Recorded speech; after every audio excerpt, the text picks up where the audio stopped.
Hi, everyone, and welcome to this episode of Coffee Break and Parenting Talk. I am Mia Clarice, certified parenting coach and educator, and today I've got my coffee here with me. So, first of all, I'd like to welcome you, whether you're watching or listening to this. I totally appreciate you spending this time hanging out with me, and I hope that these episodes bring you some insight, maybe answer some of your questions, and most importantly, support you on your parenting journey. My hope in this episode is to introduce myself and tell you a little bit about my background and my parenting journey, and some of the challenges that really inspired me to read more, study more, and become a certified parenting coach and educator to help others. So, if you've been following me for a while, you probably know that I have two kids, a 16-year-old son and an 11-year-old daughter. And they've been the biggest teachers for me because when I had my son 16 years ago, I had no experience. I knew nothing about parenting strategies or philosophies, brain development, emotional health, mental health. I didn't know any of that. I had ideas in my mind about what parenting should look like. I had ideas about how children should behave. And all these ideas come from culture, right? From family, from extended family, from friends, just the ideas that you hear in the culture around you. That children should behave in a certain way, parents should respond to their kids in a certain way. And probably one of the biggest idea that I had is that children come as a blank slate, like an open book with nothing written on it. And through parenting, we get to mold the child. Now, there might be some truth into forming our children's identity and beliefs through parenting. However, what I realized after having my first child is that that is not true. I realized that children do not come as a blank book that we get to write whatever we want on it. They come with their own temperament, with their own nervous system, whether they have a sensitive nervous system or not sensitive nervous system. They come with their own genes. They come with their own needs. They come seeking certain things. And we don't just get to write whatever we want in that book. We don't get to uh, make the child whatever we want them to be. What I understood through my parenting journey is that children are more like a plant. They are like a seed with its own potential, with its own kind of plant. And through the parenting and the nourishing that we do in the early years, we help that plant come to its full potential. You know, Realizing what kind of soil we need to have, how much water, how much sun, that will help that plant become the best that it can be. So that is the first thing that I learned through my parenting. And of course, this wasn't the only thing that challenged me in my parenting. I'd say that the biggest challenge that I had after becoming a parent was the judgment, the expectation that you have from people around you, from your friends, from society, into how you should parent and how you should respond to your children. And I had a pretty strong intuition of how I needed to respond to my child. And that intuition was very different from the ideas that I had before, the ideas that were influenced by society. So I remember, for example, one of the first few people who came to visit me after having my son, he was only a few weeks old and he was sleeping nicely in his bassinet, and then he was fussing and I wanted to pick him up. And then the person told me that I shouldn't be picking him up every time he fussed because then he'll learn to depend on me for all his needs, and then he's going to be clingy and will latch onto me and I will never get a break as a mom. So if I wanted to, preserve my sanity and get a break, I needed to not respond to his needs, basically. And I remember at that moment, I felt a disconnect because my intuition was strong. I looked at my son, I knew what he needed, I knew that I wanted to respond to him. Hearing those thoughts from a friend that I valued dearly um, was was hard for me because I knew these ideas already before becoming a parent, but in that moment it felt like that doesn't make any sense. Why would I leave my son to cry in his bassinet when am able and I want to. It is what I want to. It is what my hormones are telling me to do. It's what my heart is telling me to do. All my instincts at that moment were telling me to pick up my son. So I remember having that disconnect and, feeling challenged. Like, what voice do I listen to? So thankfully, I decided to listen to my intuition. I decided to take the route of acting on my intuition. But I knew that in order to do that, I needed to learn more and research and read about parenting. Because when people tell me to do something that doesn't feel right, I need to know if I can back it up with research or science, or, you know, I also needed to know if I should be questioning my intuition, if there was anything wrong with me. Like, should I be listening to what people are saying? So that was really the start of my journey into wanting to read and wanting to research. Like, what are we supposed to do as parents? How are we supposed to respond to our kids? What do babies need? And how can I as a parent um, respond to their needs to the best of my ability? I also had other questions in my head. How do I raise this child? How do I raise this child to be an active member of society, to be someone who is polite, someone who is kind, someone who is friendly, and also someone who can stand up for their own rights, someone who is assertive, someone who is not afraid to stand up for the right thing? So all these ideas, I when I became a parent, I felt challenged because I knew nothing. I knew nothing about how to raise that child to be those things, and how do I, as a parent, like, what is the best way that I can parent my child? So that is when I started reading and started researching, and the more I read, the more I was inspired, because I found that most of the research and the science, wherever it was pointing, it was very much in harmony with my own intuition, with what my own wisdom. And that is when I knew that that must be the right path. Now, before I became a mother, my education was in international relations and political science. I've done an internship at the United Nations in Geneva, and then I worked at a research center at a university. I was very passionate about peace and gender equality and, all these things. So, but after I had my son, I decided to take some time off and not work so I can figure out this parenting thing. I thought I'd be home maybe for a year and then I would get back to work. However, once I started reading and researching, I became very interested in parenting, the philosophy of parenting, the science of parenting, the developmental studies, the psychology. I was really interested in it, especially when I saw just the difference between what the science and research says and then the ideas that we have, from the culture, from our family, from our friends. So when we were in San Diego, California, and I had the opportunity to train, to be one of the first people to be trained in the Attached at the Heart parenting program, I decided that's exactly what I wanted to do.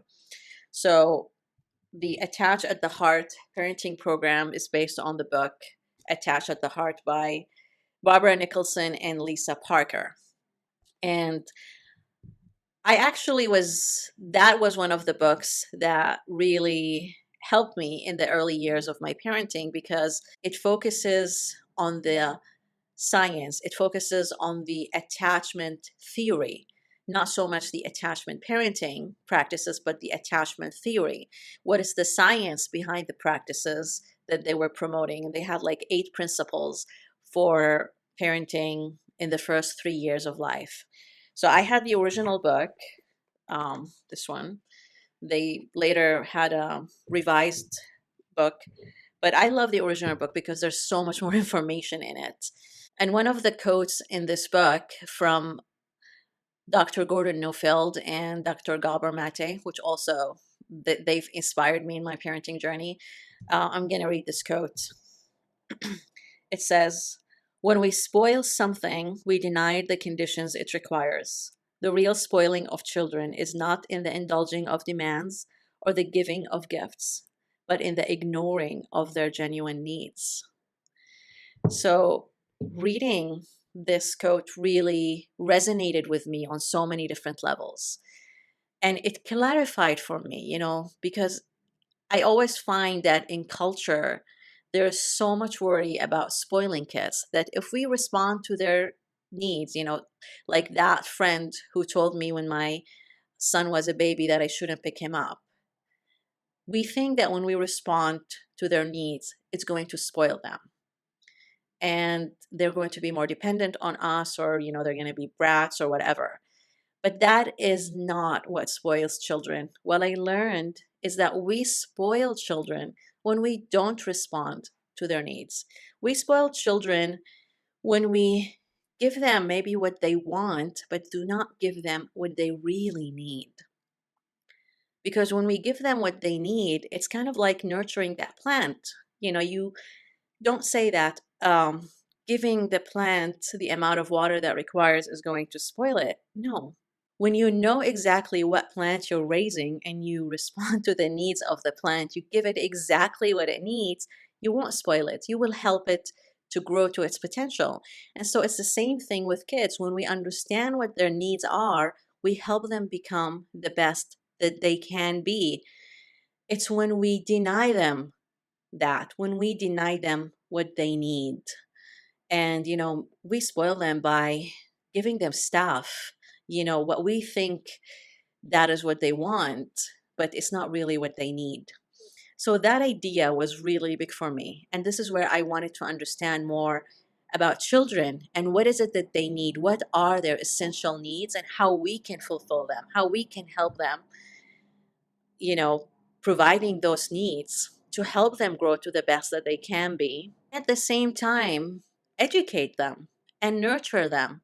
Nurture their physical needs, their emotional needs, their psychological needs, and their spiritual needs. So after this training in the Attached at the Heart parenting program, there was this idea also in the book about positive discipline. So, my son was about 6 or 7 years old at that point. And of course, behavior starts becoming a little challenging. So I wanted to know how to help him and, teach him things without being punitive.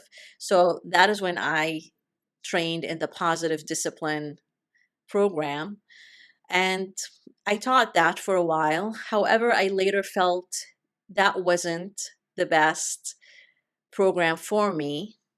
There are some really good things in the positive discipline program, but then there are things that I don't necessarily agree with anymore. And I think it makes a difference on where you're coming from when you learn these strategies and these ideas.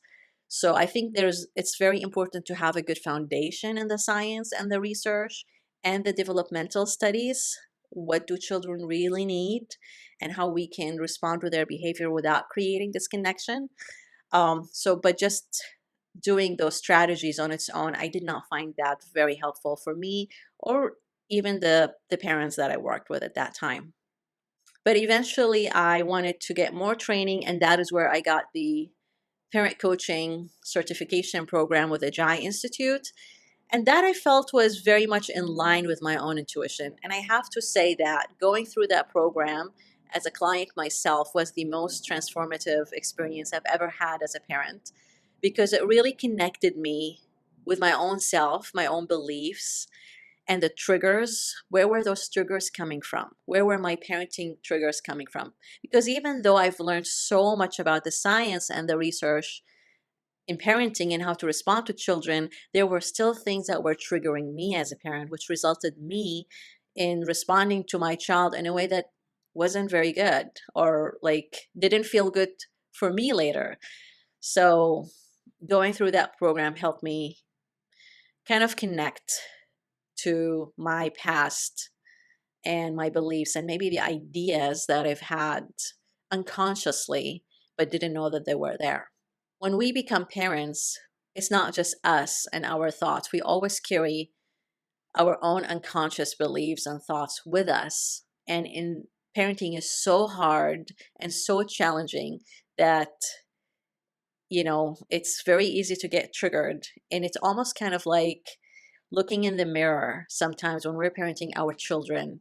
We get we are faced with things that challenge us, things that we don't like about ourselves or things that we have not made peace with. And then we see it in our children and it triggers us in those moments.